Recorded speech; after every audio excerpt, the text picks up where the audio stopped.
Hi, Paul Golden Gate Enterprises. We are inside of a garage and we've got a load-bearing beam that's rotating a bit and it's got some severe cracking.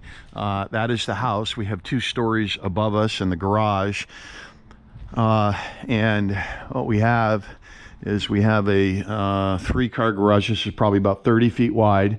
Looks like the beam is pocketed in over here. It looks like an 8 by 12.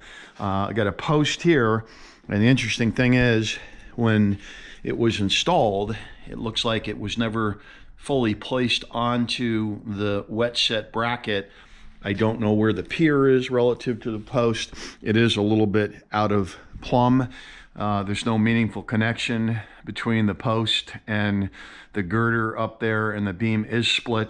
I did put a little plywood bracket, that's about it. And then you come over here and we have a somewhat similar situation. We've got the plywood bracket. We have the post that is not on the metal plate, and it looks like it was positioned that way, but it too is also out of plumb.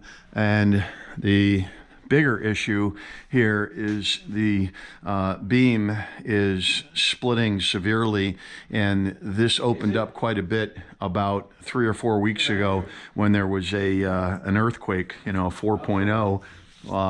This opened up, very visible to the owner, and it goes straight down here. So we're looking for a remedy to this, whether it's replacement to the beam or doing an engineered sister to it. And also looking here, it looks like, kind of hard to tell, but it looks like there's some rotation of this beam, and I don't know it's because of the splitting or if this beam is sinking a little bit and causing this thing to twist like a pretzel.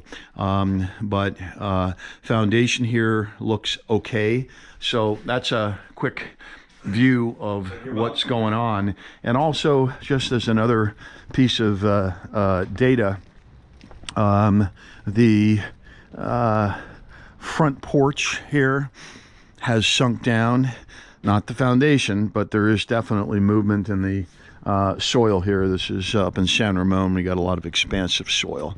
So that's a quick picture of what's going on here. This is Paul Golden Gate Enterprises with another structural repair. We'll keep you posted as we go through this. Thank you.